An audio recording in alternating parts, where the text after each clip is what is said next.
Assalamualaikum warahmatullahi wabarakatuh. Bagaimana kabarnya solid dan solihah? Semoga kita semua tetap dalam keadaan sehat dan baik-baik saja. Dan semoga kita semua tetap dalam lindungan Allah Subhanahu wa Ta'ala. Amin ya Rabbal 'Alamin. Alhamdulillahirabbil alamin, kita bertemu lagi dalam mata pelajaran pendidikan agama Islam. Semoga pada pembelajaran kali ini kalian lebih semangat ya nak untuk menyimak serta mendengarkan penjelasan yang akan Bapak sampaikan pada pertemuan kali ini.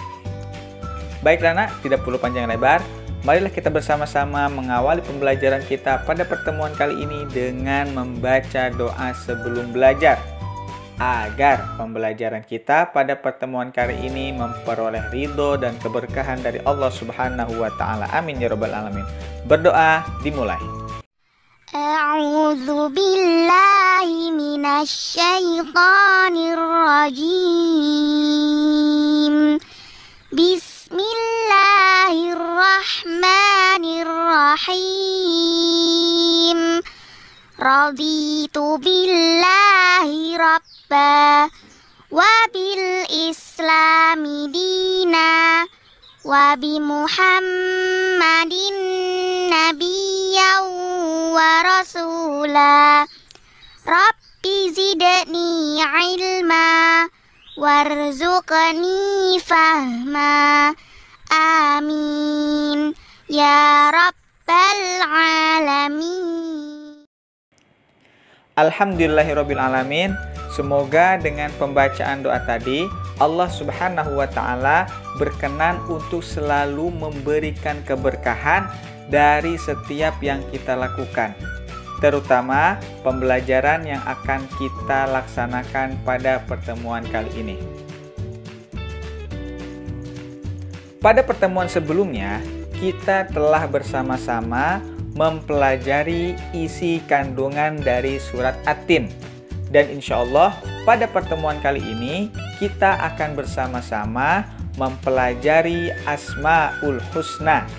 Mempelajari apa nak? Asmaul Husna. Kira-kira solid dan solihah ada yang tahu nggak nih? Apa sih pengertian dari Asmaul Husna itu? Nggak tahu? Baiklah nak, kalau misalkan Ananda tidak ada yang tahu pengertian dari Asmaul Husna, Bapak akan sedikit menjelaskan beberapa hal yang berkaitan dengan Asmaul Husna. Tolong diperhatikan ya nak. Ditinjau dari segi bahasa, kalimat Asmaul Husna itu terdiri dari dua kata. Kata yang pertama yaitu asmaun, yang artinya nama-nama. Sedangkan kata yang kedua adalah al-husna, yang artinya yang baik atau yang agung. Dari pengertian tersebut, kita bisa menyimpulkan bahwa makna dari Asmaul Husna adalah nama-nama yang baik atau nama-nama yang agung. Selanjutnya ada yang tahu nggak sih berapa jumlah Asmaul Husna? Betul nak, jumlah Asmaul Husna ada 99. Hanya saja yang akan kita pelajari pada pertemuan kali ini tidak semuanya nak. Melainkan yang akan kita pelajari pada pertemuan kali ini hanya 4 bagian dari ke-99 jumlah Asmaul Husna. Karena kalau misalkan semuanya kita pelajari, bisa sampai tahun depan nak selesainya. Bercanda. 4 Asmaul Husna yang akan kita pelajari pada pertemuan kali ini, yang pertama yaitu Al-Mumit, yang kedua adalah Al-Hayyu, yang ketiga adalah Al-Qayyum, dan yang keempat adalah Al-Ahad. Bapak minta kepada semua solid dan solihah untuk benar-benar memperhatikan semua penjelasan yang akan Bapak sampaikan pada pertemuan kali ini. Baiklah nak, mari kita mulai materi pembelajaran kita pada pertemuan kali ini.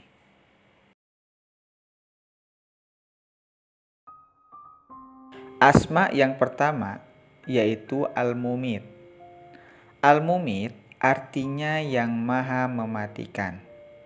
Solih dan solihah harus yakin bahwa Allah Subhanahu wa ta'ala yang menetapkan kematian pada seluruh makhluknya. Kapanpun Allah berkehendak, maka Allah Subhanahu wa ta'ala akan mengambil nyawa dari makhluk-makhluknya. Kematian tidak memandang siapapun, muda atau tua, orang yang sakit ataupun sehat. Selain karena sakit, kematian juga bisa disebabkan oleh bencana alam. Jadi Allah akan mencabut nyawa makhluknya itu tidak pandang bulu. Baik dia masih muda ataupun sudah tua, bahkan orang yang sehat pun dapat Allah cabut nyawanya. Setiap makhluk hidup pasti akan mengalami yang namanya kematian.